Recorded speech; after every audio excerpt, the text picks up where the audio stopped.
Morgan Shaw reclined in her Italian leather chair, watching New York City through the expansive windows of her 43rd floor office. The late April sky was heavy with gray, ponderous clouds that promised an imminent storm. At 34, Morgan had achieved everything she'd ever wanted.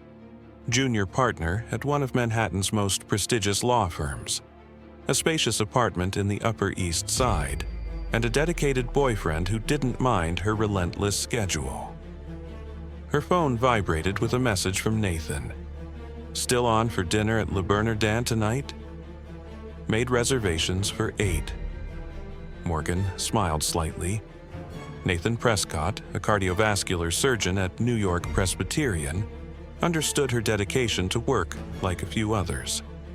They formed what their friends called a power couple, both ambitious, successful, and completely committed to their careers. "Of course. See you there," she replied, before turning her attention back to the corporate merger documents that would occupy her weekend. "Ms. Shaw?" Sarah, her 25-year-old assistant, knocked softly on the half-open door. "Mail just came in. There's a letter that looks personal." Morgan frowned. Almost no one sent her physical correspondence these days, except perhaps occasional bills or advertisements. "Thank you, Sarah. You can leave it on my desk." Sarah entered, placing a worn envelope beside Morgan's laptop. "Your 3 o'clock canceled. Do you need anything else before I head out?" Morgan glanced quickly at the envelope, noticing the prison system postmark. A chill ran down her spine. "No, Sarah, thank you. Have a good weekend." When Sarah closed the door, Morgan finally picked up the envelope. The return address indicated Bedford Hills Correctional Facility, the largest women's prison in New York State. The name in the upper left corner made her heart skip a beat. Megan Shaw, her twin sister. Morgan took a deep breath, turning the envelope between her fingers. For almost 20 years, she had worked to bury the past, to forget the pain of separation when her parents divorced. She stayed with her father, a stern and ambitious corporate attorney from Manhattan. Megan went with their mother to Detroit. Communication between the sisters, once inseparable, ceased when they were just 8 years old. Not by their choice, but by the bitter divorce agreement that divided not only property but also the identical daughters. The last news Morgan had about Megan, through a brief conversation with an uncle years ago, was that their mother had died of cancer when the twins were 16. After that, Megan had disappeared into Michigan's foster system. Morgan tried to find her then, but her father blocked any attempts, and eventually, Morgan moved on, burying herself in studies, then law school, and finally her relentless career. Now, almost 20 years later, her twin sister was in prison, and she had reached out. The first thunder of the approaching storm rumbled in the distance as Morgan carefully opened the envelope. A lightning bolt momentarily illuminated the office, casting dramatic shadows on the polished mahogany walls. Inside was a single sheet of paper, folded 3 times. The handwriting was eerily familiar, like her own, but more irregular, more desperate. Morgan felt a strange sense of déjà vu, as if she were reading something she herself had written in a dream. "Morgan, I know it's been 20 years. I know I have no right to contact you after so long. Believe me, I wouldn't do this if I weren't desperate. I'm serving time for something I didn't do. I was framed. I have proof, but I can't access it from in here. I need your help. I need someone who might believe me, someone I can trust. I know we've had completely different lives. You're probably successful, have a career, maybe a family. I should have looked for you before, when things were better for me. But after Mom died, everything fell apart. And now I'm paying for crimes I didn't commit. My appeal hearing is in a week. It's my last chance. Please, Morgan. I know I don't deserve anything from you, But I have no one else. No one who would understand. No one who knows the truth about me like you do. If you can, come visit me. The number to schedule a visit is below. Or you can call me at this number during calling hours. Your sister, still and always, Megan. The rain began to fall heavily against the windows, as if the sky had finally given way under the weight of the clouds. Morgan felt something burning behind her eyes.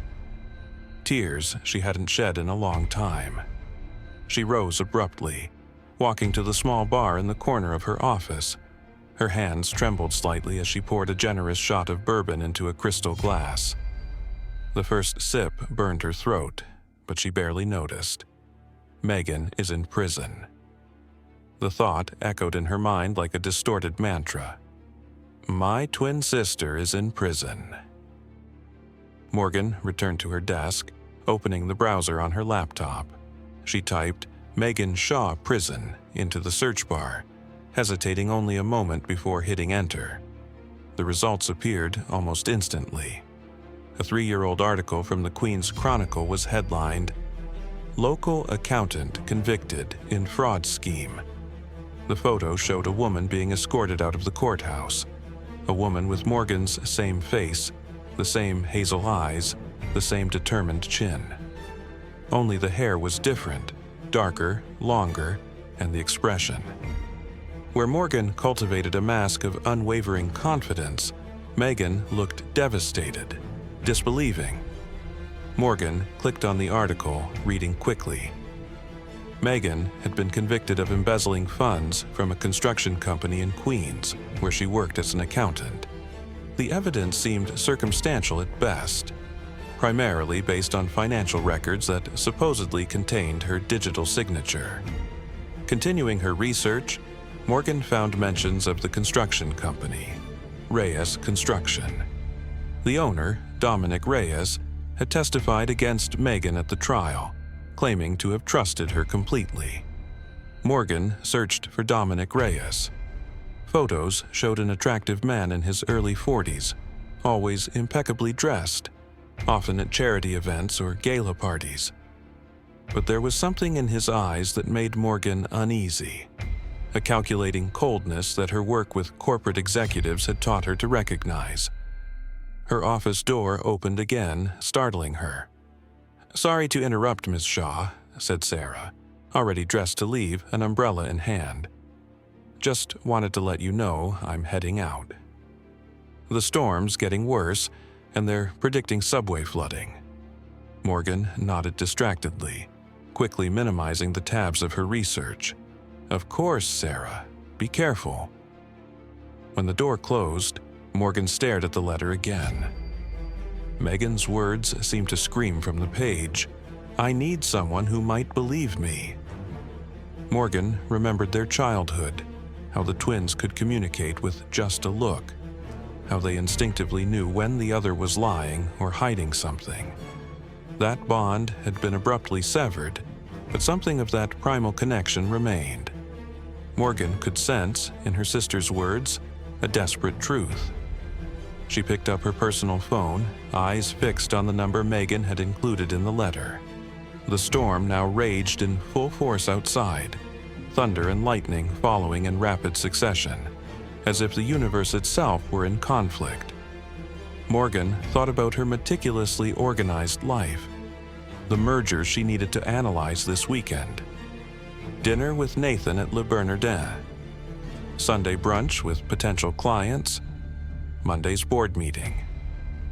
Then she thought of Megan, alone in a cell, convicted of something she might not have done, with no one to believe her. Before she could change her mind, Morgan dialed the number. After 3 rings, an automated voice answered, "You have received a call from an inmate at Bedford Hills Correctional Facility. To accept the call, press 1. Morgan pressed number 1, her heart hammering against her ribs. There was a moment of static and then, "Morgan? Is it really you?" The voice was frighteningly similar to her own, only slightly harsher, more worn. "Yes, Megan," she answered, feeling a strange emotion at pronouncing her sister's name aloud for the first time in decades. "It's me. I got your letter." A muffled sob came from the other end of the line. "You came. You really came through." "Not yet," Morgan gently corrected, watching the rain lash the windows with renewed fury. "But I'm thinking about it. Tell me what happened. Tell me everything." As the storm raged over Manhattan, Morgan Shaw listened to her twin sister, a stranger who shared her DNA, her face, her origin. Tell a story of corruption, betrayal, and danger that seemed pulled directly from the pages of the legal thrillers Morgan typically dismissed as unrealistic. But as Megan spoke, Morgan felt that old certainty, that connection that transcended logic, telling her that her sister was speaking the truth. And when the call automatically ended after 15 minutes, Morgan already knew what she would do. She canceled dinner with Nathan, sending a brief message about a client emergency. She opened her calendar and rearranged all her commitments for the coming days. Then, she called the prison and scheduled a visit for the following morning. When she finally left her office, the storm had diminished to a steady rain. Morgan looked at her reflection in the elevator window, the perfectly styled hair, the impeccable $2,000 suit, the discreet pearls at her neck. It was the image of a woman in control of her destiny. But inside, something fundamental had changed. A long, closed door had been opened, and on the other side was the only person in the world who truly knew her, even after 20 years of silence. Her twin sister needed her, and Morgan Shaw, for the first time in her meticulously planned adult life, was about to do something completely unpredictable. The morning sun struggled to pierce through a stubborn layer of clouds as Morgan Shaw's BMW X5 carved its way north along the Sawmill River Parkway. She'd left her Manhattan apartment at 6:30 a.m., 2 hours before her scheduled visitation time, unsure what traffic might be like and unwilling to be late for this particular appointment. In 1.5 miles, take exit 26 toward Bedford Hills, her navigation system instructed in its emotionless voice. Morgan adjusted her grip on the steering wheel, noticing how her knuckles had whitened. She'd barely slept the night before, tossing and turning as fragments of Megan's story replayed in her mind, interspersed with memories of their childhood. 2 identical little girls with matching dresses and different temperaments. Morgan had always been the cautious one, the planner. Megan was the risk-taker, the dreamer. Her phone buzzed from the passenger seat. Nathan again. She'd been avoiding his call since canceling dinner the previous night, sending only terse text messages about a work emergency. It wasn't entirely a lie, she reasoned. This was an emergency, just not the kind Nathan would understand. The exit for Bedford Hills appeared, and Morgan took it, feeling a tightening in her chest as she followed signs for the correctional facility. The massive complex came into view, a sprawling collection of imposing brick buildings surrounded by high walls topped with coiled razor wire that glinted dully in the morning light. Guard towers stood at regular intervals, sentinels of a contained world Morgan had only encountered in legal briefs and procedural dramas. She pulled into the visitor's parking lot, turning off the engine but remaining seated, taking in the scene. Families were already gathering near the entrance, women clutching purses, children fidgeting in uncomfortable clothes, a few men standing awkwardly to the side. Most were dressed modestly, many looking tired or stressed, a stark contrast to Morgan in her tailored beige pantsuit and pearl earrings. "You don't belong here," a voice in her head whispered. It sounded disturbingly like her father's. Morgan silenced it, gathering her driver's license and the visitor's application she'd printed and completed the night before. She'd researched the visitation process thoroughly, learning about the strict dress code, the prohibited items, the invasive search procedures. Nothing would prevent her from seeing Megan today. At precisely 8:15 a.m., Morgan joined the growing line of visitors. A middle-aged woman in front of her turned and smiled sympathetically. "First time?" she asked, taking in Morgan's pristine appearance and the tension evident in her posture. Morgan nodded, unsure what else to say. "It gets easier," the woman offered. "I'm Lucia, been visiting my son for 3 years now." "Morgan," she replied, immediately wondering if she should have used a false name. "I'm visiting my sister." "Ah," Lucia nodded understandingly. "Family's important. They need us more than they'll admit in there." She gestured toward the small locker area. "You'll need to store your purse and phone. They only let you bring in your ID, car key, and up to $50 in singles for the vending machines." Morgan thanked her, grateful for the guidance. As they inched forward in line, Lucia continued dispensing advice in a low voice. Which guards were reasonable, which were power-tripping hardasses, which vending machine snacks were most appreciated by inmates. When they reached the processing area, Morgan felt a surge of anxiety. The institutional fluorescent lighting cast harsh shadows across the worn linoleum floor. A corrections officer with a weathered face and dead eyes called her forward. "ID and visitor application," he demanded without looking up. Morgan handed over her documents, noticing a slight tremor in her fingers. The officer examined her license, then glanced at her face. Back to the license, then again at her face, his eyes narrowing slightly. "Purpose of visit?" "I'm visiting my sister, Megan Shaw," Morgan replied, struggling to keep her voice steady. "Relation to inmate?" "Sister. Twin sister," she added, wondering if this might complicate things. The officer raised an eyebrow but said nothing, stamping her application and handing her a visitor's badge. "Put your belongings in locker 23. Keep the key on your wrist. Stand in line for processing." Morgan followed his instructions, securing her purse and phone in the small locker. She felt strangely vulnerable without them, like she'd shed a layer of her professional armor. She joined the next line where visitors were being patted down and scanned with handheld metal detectors. A female officer with a severe bun and permanent frown approached Morgan. "Arms out, legs apart," she instructed. The pat-down was thorough and impersonal, the officer's hands moving efficiently over Morgan's body. Morgan kept her eyes fixed on a water stain on the ceiling, trying to disconnect from the invasive procedure.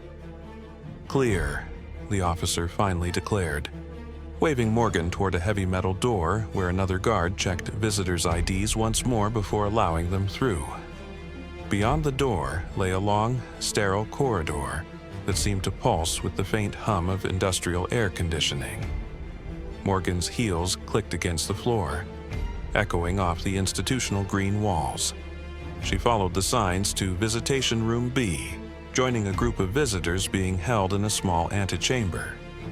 After 20 minutes of waiting, during which Morgan tried to calm her racing heart by mentally reviewing tort law principles, the doors to the visitation room finally opened. A guard called out visitor names and corresponding inmate numbers, directing them to assigned tables. "Shaw for Shaw, table 12, the guard announced with a hint of confusion in her voice, noticing the matching surnames. Morgan stepped forward, scanning the room. It was larger than she'd expected, with about 30 small tables bolted to the floor, each surrounded by plastic chairs. Vending machines lined one wall, while guards stood at strategic positions, observing everything with practiced indifference. And then she saw her. Megan was being led in from a different entrance, wearing a drab khaki uniform that hung loosely on her thin frame. Her hair, once identical to Morgan's rich chestnut waves, was a dull brown, cut in a practical, unstyled bob. But it was her face that caught Morgan's breath. It was like looking in a mirror that reflected a parallel universe. The same features arranged in the same way, but somehow fundamentally altered by radically different life experiences. Their eyes met across the room, and 2 decades of separation collapsed into a single electric moment of recognition. Megan froze mid-step, her expression shifting rapidly from disbelief to hope to a complicated emotion that Morgan couldn't quite name. Morgan found herself moving forward on instinct, navigating between tables until she reached number 12. Megan approached from the other side, her movements hesitant, almost fragile.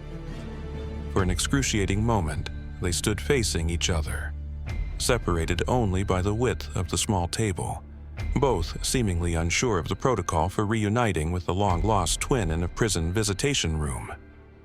"You came," Megan finally whispered, her voice, so eerily similar to Morgan's own, cracking with emotion.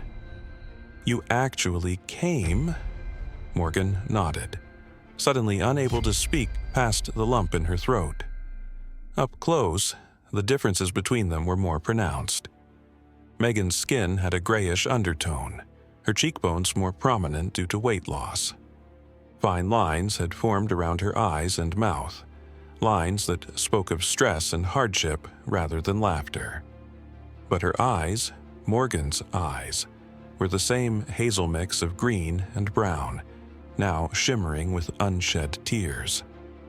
"Let's sit," Morgan managed, gesturing to the chairs. They sat simultaneously, a synchronized movement that felt like muscle memory from a shared childhood. Morgan noticed a small scar above Megan's right eyebrow that hadn't been there when they were 8. She wondered if Megan was cataloging similar changes in her. "You look," Megan began, then trailed off, apparently unable to find an appropriate word for the stark contrast between them. "So do you," Morgan replied softly, understanding the unfinished thought. Megan's lips curved in a half-smile that didn't reach her eyes. Prison chic, all the rage these days. The attempt at humor broke some of the tension. Morgan found herself smiling in response, recognizing the deflective wit they'd both inherited from their mother. "I researched your case," Morgan said, lowering her voice. "The evidence seemed manufactured," Megan finished for her, because it was. "Dominic set me up perfectly." She leaned forward, eyes darting to the nearest guard who was focusing on another table. "I found discrepancies in the company books, millions being laundered through fake renovation projects. When I started asking questions, he got nervous. Then, when I found concrete evidence, documents linking him to the Castillo cartel, he moved against me." Morgan's legal mind immediately began analyzing this information, looking for angles, precedents, potential defenses. "If you have evidence, why didn't your lawyer, my public defender?" Megan gave a bitter laugh. "He met with me for 15 minutes before the trial, told me to take a plea deal, said fighting it would just get me more time." She clasped her hands tightly on the table. "And the evidence, I hid it. A hard drive with everything, the altered financial records, emails between Dominic and his cartel contacts, photos of meetings. I couldn't trust anyone with its location, not after what happened to Tony." "Tony?" "Antonio Vega. Worked security for Dominic. He was helping me gather evidence. They found him in the East River 2 days before my arrest." Megan's expression darkened. "That's when I knew what I was dealing with. So I hid the drive somewhere safe, figuring I'd be able to access it somehow, use it for my defense. But everything happened so fast. The arrest, the evidence against me appearing out of nowhere, the speedy trial." Morgan's mind was racing, processing both the legal implications and the danger Megan was describing. If even half of what she was saying was true, Dominic Reyes wasn't just a white-collar criminal, he was deadly. "Where's the drive now?" Morgan asked. Megan glanced around again, then leaned closer. "In my apartment. Well, my old apartment. I'm still technically on the lease, though I've been subletting it since my arrest. Behind a loose brick in the fireplace. The couple living there now doesn't use it. The husband has asthma. And you think this evidence is enough to exonerate you at your appeal hearing? I know it is, but I can't get to it from in here." Megan's eyes held Morgan's, intense and pleading. "That's why I need you." A heaviness settled in Morgan's stomach as she began to understand what Megan was asking. "You want me to retrieve the drive." "More than that," Megan whispered, glancing at a guard who was walking past their table. She waited until he moved away before continuing. "My appeal hearing is in 5 days. My lawyer, a real one this time, appointed for the appeal, needs time to review the evidence before then." Morgan nodded, already mentally rearranging her schedule. "I can get the drive tomorrow. Deliver it to your lawyer the same day. That should give them—" "It's not that simple," Megan interrupted, her voice dropping even lower. "Dominic has people watching my apartment, my lawyer, probably everyone connected to me. If they see you, someone who looks exactly like me, retrieving evidence, they'll know something's happening. They might move against my lawyer or destroy other evidence before the hearing." Morgan frowned, confused. "Then what are you suggesting?" Megan took a deep breath, as if gathering courage. "We look identical, Morgan. No one here knows I have a twin sister." The implication hung in the air between them, so outlandish that Morgan initially couldn't process it. "Are you—" Morgan stared at her sister in disbelief. "Are you suggesting we switch places? That I stay here while you walk out pretending to be me?" Megan nodded, her expression deadly serious. "Just for 1 day. You come for visitation tomorrow, we switch. I find the evidence, deliver it to my lawyer, and we switch back during Monday's visitation.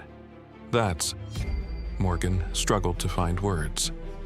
"That's insane. It's a federal offense. I could lose my law license, face criminal charges myself." "I know what I'm asking," Megan said, her eyes never leaving Morgan's. "And I wouldn't ask if there was any other way. But Dominic has too many connections, too many eyes watching. This is my only chance." Morgan looked around the visitation room, at the guards, the cameras, the other inmates with their visitors. What Megan was proposing was beyond risky. It was potentially catastrophic for Morgan's carefully constructed life. "There has to be another solution," Morgan insisted.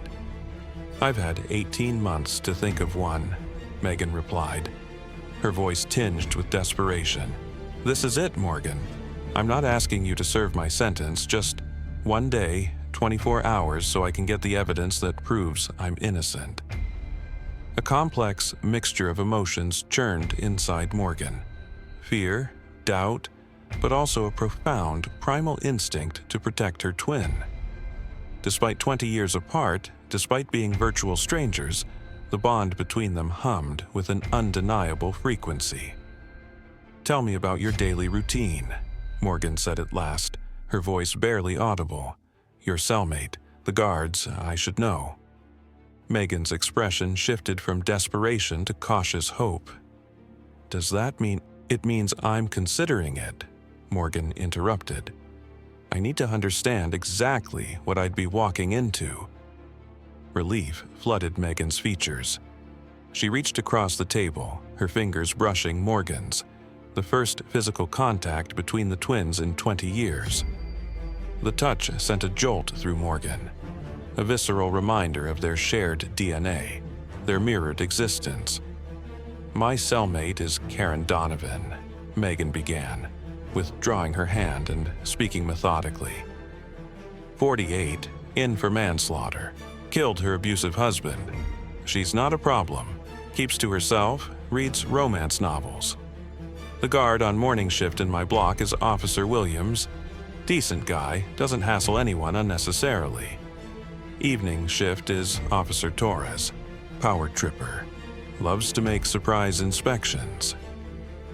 As Megan outlined the details of her prison existence, Morgan listened with growing apprehension. This wasn't just about wearing a different set of clothes for a day. It meant stepping completely into Megan's life. A life constrained by rigid routines, arbitrary rules, and constant surveillance. Count happens at 4 p.m. and 11 p.m., Megan continued. You absolutely must be in your bunk for count. Meals are at 7 a.m., noon, and 6 p.m. I have kitchen duty from 1 to 3 p.m. Kitchen duty, Morgan repeated, trying to imagine herself working in a prison kitchen. Vegetable preparation. Just do what the others do. Keep your head down. Megan hesitated. There's one more thing. A woman named Cecilia Vega was transferred here last week. Antonio's sister. She's been watching me. Watching you? Why? I think Dominic put her up to it. She hasn't approached me yet, but she's always there, observing. Just be careful around her. A guard's voice cut through their conversation. 15 minutes remaining for morning visitation. Megan tensed, her eyes growing more urgent. I need your answer, Morgan. Will you help me? Morgan looked at her sister, really looked at her. Behind the prison pallor and the wary eyes, she could still see the 8-year-old girl who had been torn away from her, the other half of herself that had been missing for so long. Despite all logic and legal training screaming against it, Morgan felt herself nodding. Yes, she said quietly. I'll help you, but we need a detailed plan, and if anything feels wrong, we abort immediately. The relief on Megan's face was so profound that for a moment, she looked almost young again.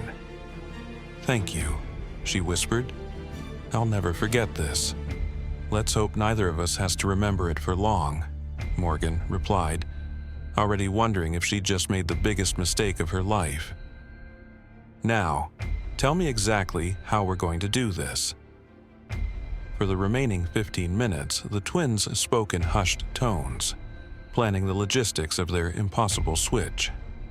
Megan described the staff patterns, the camera blind spots, the bathroom at the far end of the visitation room that was the only feasible location for their exchange.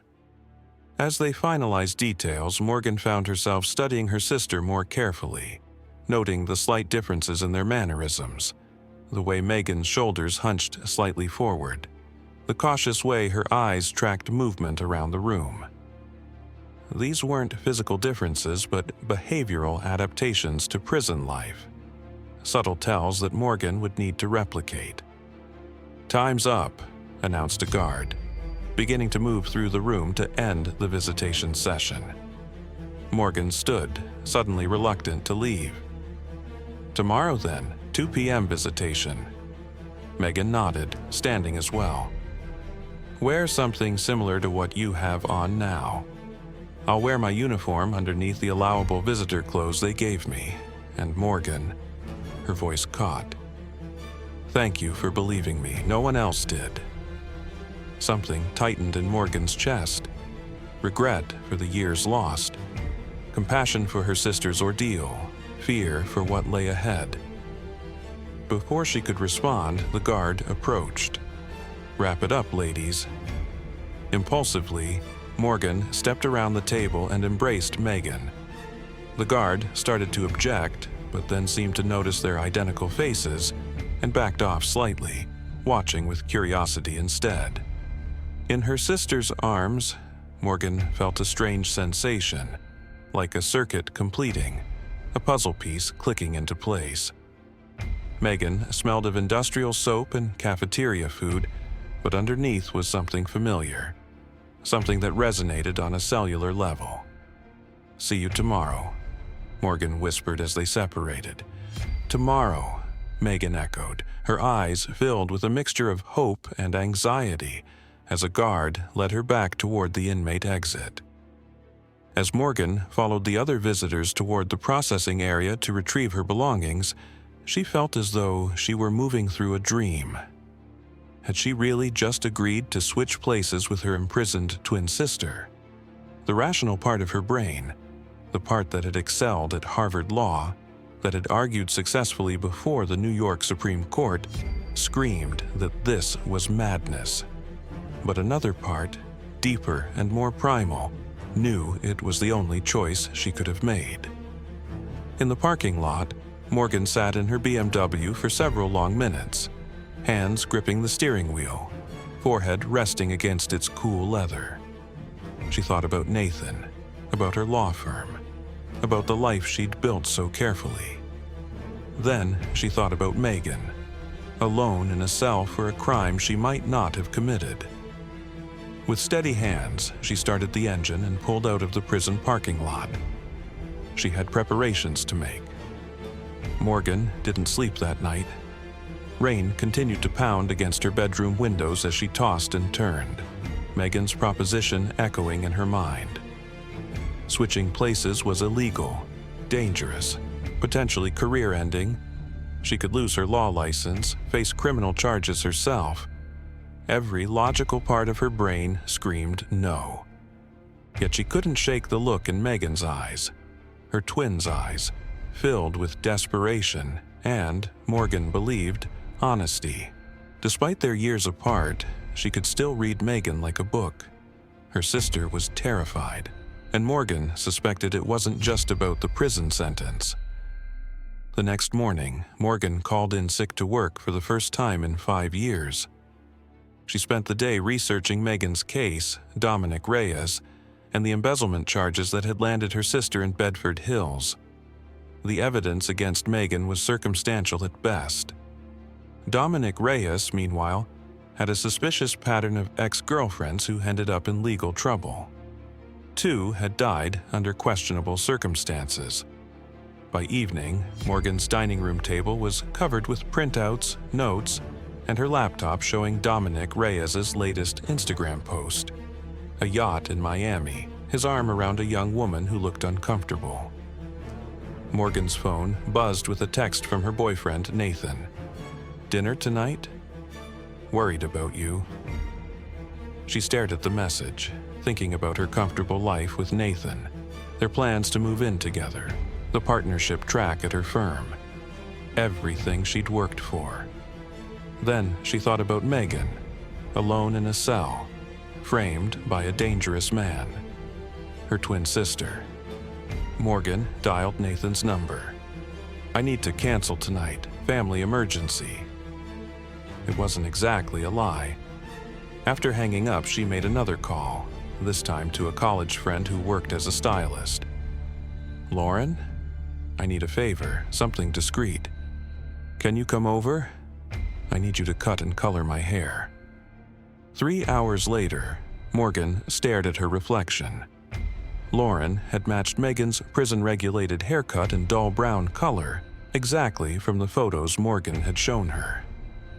"You sure this is for an undercover assignment?" Lauren asked skeptically. Morgan forced a smile. "Absolutely. Legal aid pro bono work." After Lauren left, Morgan packed a small bag with clothes similar to what Megan would need on the outside. Then she booked a hotel room near Bedford Hills under a false name, paying cash. Her decision was made.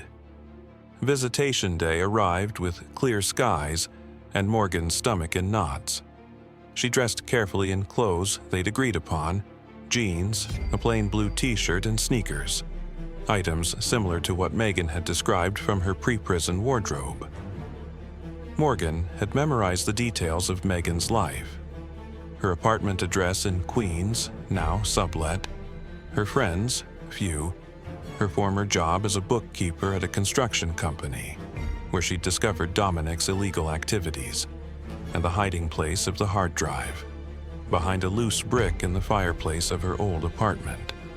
In the visitation room, Megan's eyes widened at Morgan's transformation.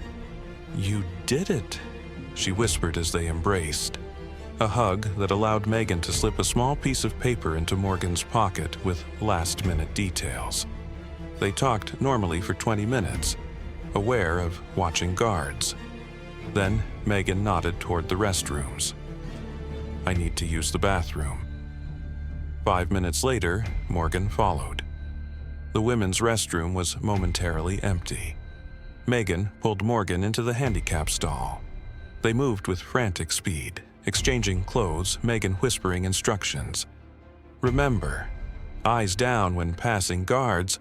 My cellmate Karen is okay, but don't trust her completely.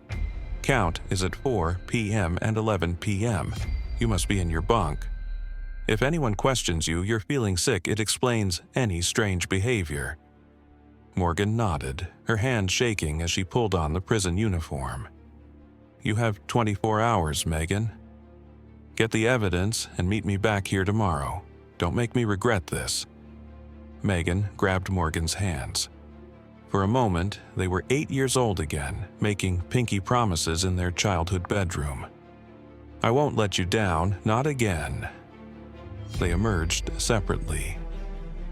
Morgan as Megan rejoined the inmates while Megan as Morgan walked confidently toward the exit, passing security with Morgan's ID and visitor's pass. As the heavy doors closed behind her sister, Morgan felt a wave of panic. What had she done? Then a guard's voice cut through her thoughts. "Shaw, back to your unit." Morgan lowered her eyes and followed the other inmates, stepping fully into her sister's life behind bars. Morgan's first hours as Megan were a crash course in prison life. Every sound, metal doors clanging, guards shouting, the constant buzz of fluorescent lights, set her nerves on edge. Megan's unit was a dormitory-style room with 12 bunks. Her cellmate, Karen, a middle-aged woman with fading tattoos and sharp eyes, watched Morgan suspiciously. "You okay, Shaw?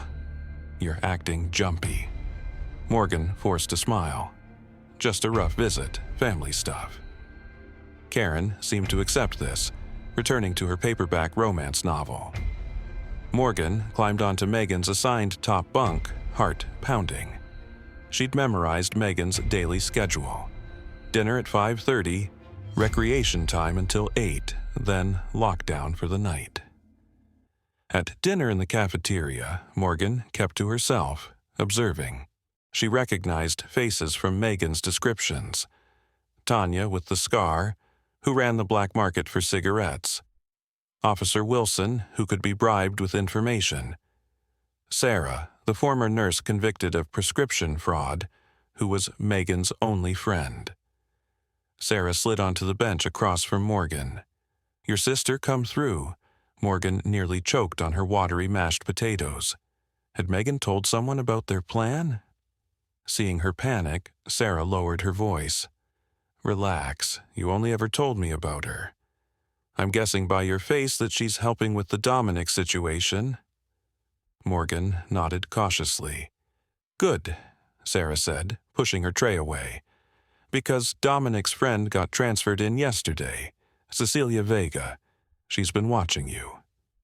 Morgan followed Sarah's subtle nod toward a striking Latina woman sitting alone, her dark eyes fixed directly on Morgan. She worked for Dominic, too.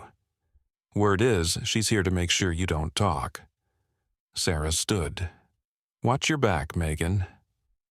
As Sarah walked away, the woman, Cecilia, smiled coldly at Morgan. A chill ran down her spine. This wasn't just about Megan proving her innocence anymore.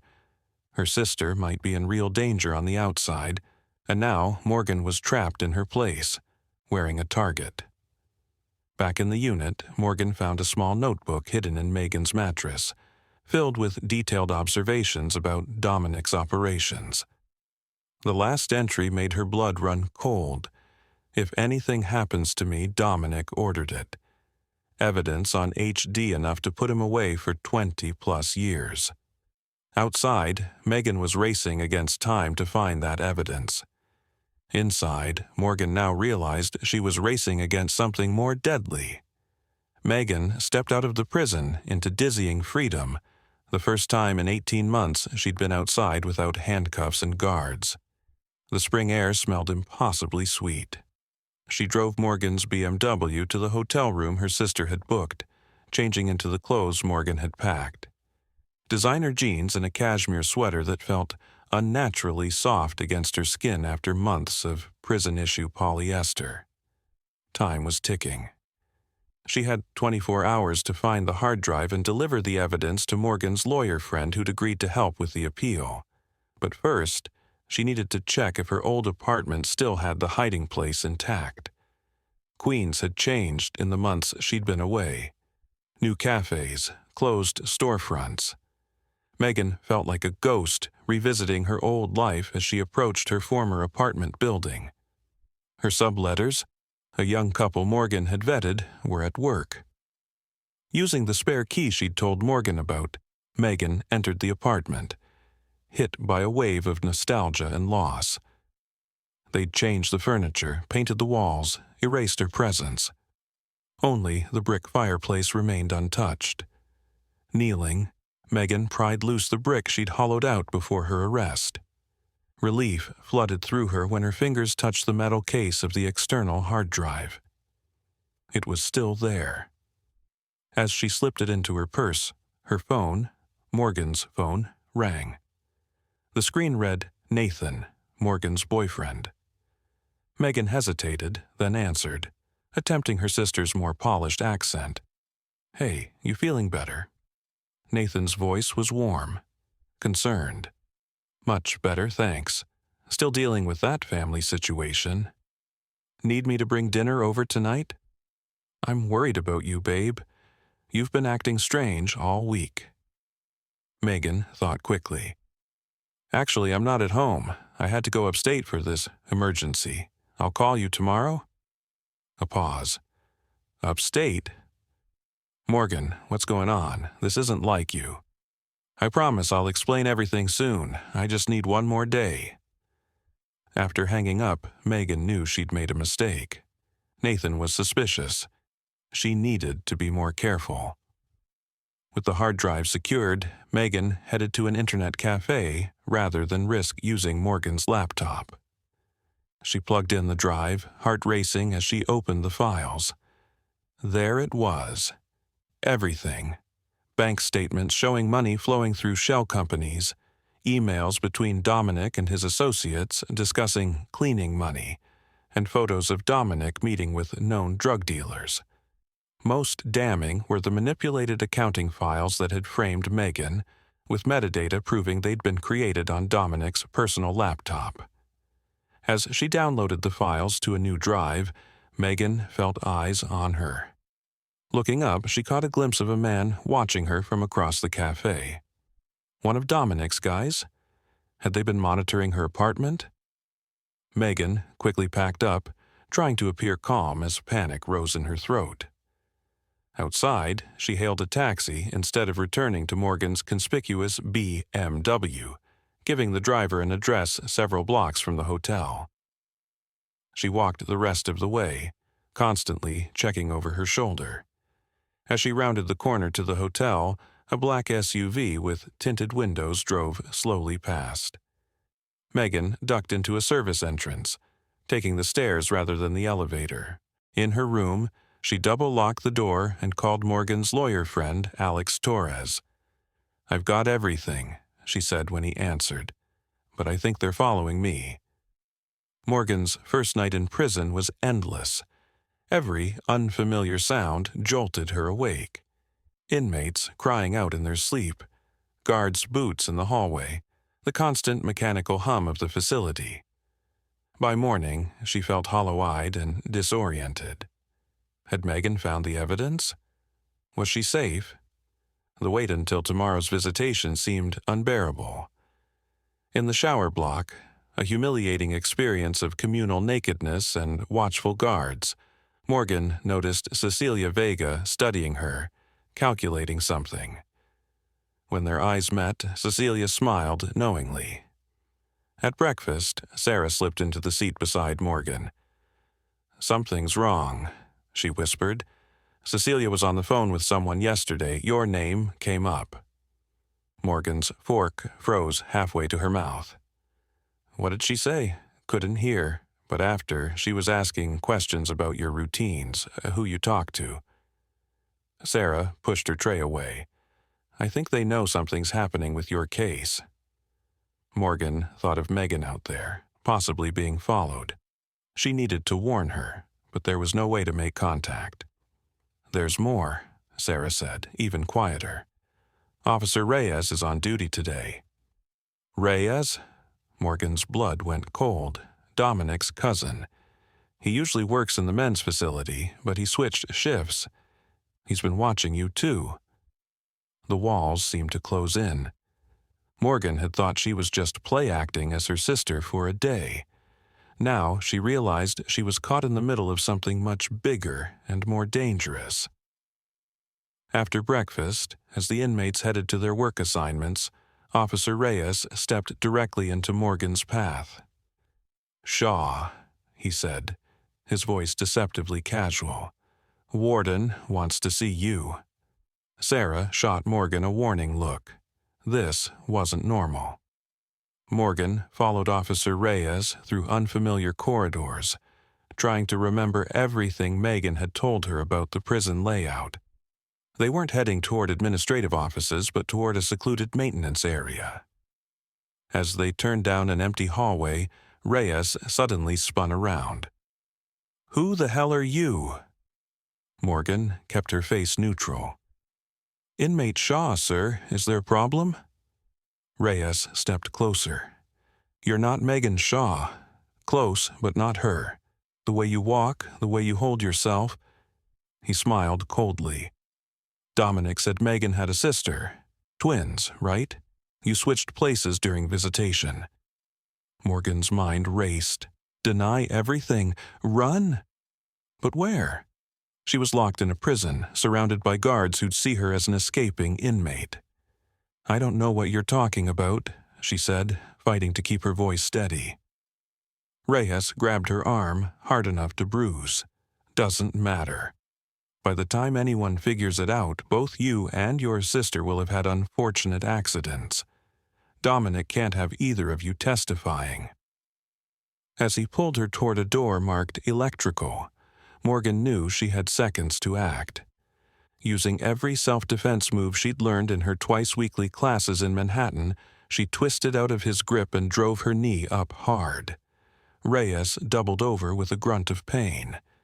Morgan sprinted back toward the populated areas of the prison, her only chance to find witnesses, to be seen. "Help!" she shouted as she ran. "Officer down! Medical emergency!" It was a gamble. If other guards believed her, they'd run to help Reyes, giving her time to get to Karen, the one person besides Sarah who might help her. If they didn't... Behind her, she heard Reyes' voice. "Inmate assaulting an officer!" Code Blue. Alarms began to wail throughout the facility. While Morgan faced danger inside Bedford Hills, Megan was fighting her own battle on the outside. Alex Torres, Morgan's law school friend turned criminal defense attorney, pored over the files from the hard drive in his Manhattan office. Megan paced anxiously by the windows, watching the street below for any sign of Dominic's men. "This is incredible," Alex said, looking up from his computer. "Not just enough to exonerate you, but enough to put Dominic away for decades. Money laundering, drug trafficking, witness intimidation. Can you get it to the DA in time for tomorrow's appeal hearing?" Megan asked. Alex nodded. "I've already called Ada Jenkins. She's on her way over, but Megan," he hesitated. "Once this evidence comes to light, Dominic will know you had it all along. You'll need protection." Megan's phone, Morgan's phone, buzzed with another text from Nathan. "I'm at your apartment. Where are you? Please call me." She ignored it, too focused on the immediate threat. "What about my sister? If Dominic figures out we switched..." "I'll call the prison right now, request an emergency attorney visit with Megan Shaw." Alex reached for his desk phone. Before he could dial, the office door burst open. Nathan stood there, face flushed with anger and confusion. "Morgan? What the hell is going on? I tracked your phone." His voice trailed off as he stared at Megan, really seeing her. "You're not Morgan." Megan sighed. The resemblance was uncanny. But of course Morgan's boyfriend would notice the subtle differences. "Nathan, I can explain. This is Megan Shaw," Alex cut in, "Morgan's twin sister." Nathan's face paled. "The one in prison? Then where's Morgan?" The truth hung in the air like a guillotine blade. "She's in Bedford Hills," Megan finally admitted. "Taking my place, just until tomorrow's appeal hearing." "Are you insane?" Nathan exploded. "That's a federal offense. Morgan could be disbarred, could go to prison herself." "She's already in prison," Alex said grimly, "and possibly in danger. I need to make that call now." As Alex dialed, Megan's burner phone rang, the one she'd given to Sarah inside Bedford Hills for emergencies. "Sarah?" Megan answered urgently. Sarah's voice was breathless, terrified. "They know. Reyes tried to get your sister alone. She got away, but the prison's on lockdown. They're saying she attacked a guard." Megan's knees buckled. Nathan caught her arm, his anger giving way to concern, as he heard Sarah's voice on speaker. "Where is she now?" Megan demanded. "Solitary. They took her away 20 minutes ago. But Megan, it's not regular solitary. Reyes and 2 other guards took her to the old segregation unit in D Block. No cameras there." Megan's blood ran cold. "We need to get her out, now." Alex hung up his call, face grim. "Warden's not taking calls. Says there's a situation at the facility." Nathan ran his hands through his hair. "This is a nightmare. We need to call the police." "And tell them what?" Megan challenged. "That we committed identity fraud? That would just get Morgan arrested the moment she's out of danger, if she gets out." Alex held up a hand. "Wait, I have an idea." He turned to his computer, typing rapidly. "The ADA is already processing the evidence against Dominic. If we can get federal agents involved immediately, citing imminent danger to a witness." Megan grabbed Morgan's phone, scrolling through contacts until she found one labeled FBI Anderson. She showed it to Alex. Morgan mentioned she went to college with an FBI agent, James Anderson. Nathan nodded. "They dated briefly before me. He still calls her sometimes for legal consultations." Alex took the phone. "This might be our only chance." Morgan huddled in the corner of the darkened cell in D Block, her prison uniform torn from struggling with the guards who'd dragged her here. Her lip was split, blood drying on her chin. She'd fought hard, screaming for witnesses, but Reyes and his 2 associates had overpowered her. This section of the prison was ancient, unused except for storage. No cameras, no other inmates, no one to hear her. The cell door scraped open. Officer Reyes entered, followed by Cecilia Vega, no longer in inmate attire but dressed in street clothes. "You've caused quite a problem," Cecilia said, her voice soft but menacing. "Dominic is very unhappy." Morgan straightened, hiding her fear behind a lawyer's calm. "Assaulting me will only add to the charges when this all comes out." Reyes laughed. "What's coming out?" "An inmate attacked a guard, then tragically hung herself in an isolated cell before she could be properly processed. Happens all the time." "My sister has the evidence," Morgan said. "It's already with the authorities." A flicker of uncertainty crossed Cecilia's face. "She's bluffing." Morgan smiled through her split lip. "Call Dominic. Ask him if his men managed to catch Megan today. Ask him if he's heard from his lawyer yet." Cecilia pulled out a phone, stepping away to make a call. Morgan used the moment to assess her situation. The cell had one small barred window, too high and narrow for escape. The door was solid steel. Her only hope was to keep them talking until what? No one knew she was here. Cecilia returned, her expression now worried. Dominic's not answering. Reyes grabbed Morgan's arm. Doesn't matter. We finish this now. A distant commotion echoed down the corridor, shouting, doors slamming. Reyes froze, listening. Lock the door, he ordered Cecilia. Something's happening. Before Cecilia could move, the sound of multiple footsteps approached rapidly. A voice boomed through a megaphone. Federal agents! Open all doors immediately! Reyes pulled a knife from his boot. They can't prove anything if she's already dead. As he lunged toward Morgan, the cell door burst open. FBI agents in tactical gear flooded in, weapons drawn. Federal agents, drop your weapon! Reyes hesitated, then raised his hand slowly, letting the knife clatter to the floor. Cecilia backed against the wall, her face a mask of cold fury. A familiar figure pushed through the agents, Nathan, followed by Megan, and a man Morgan recognized as Assistant Director Williams of the FBI's New York field office. Oh, Morgan. Nathan rushed to her side, helping her up, his eyes taking in her injuries with horror and relief. Megan embraced her sister, both of them trembling. I'm so sorry, she whispered. As the agents cuffed Reyes and Cecilia, Williams approached the twins. Ms. Shaw, both of you, we need to talk about what happens next.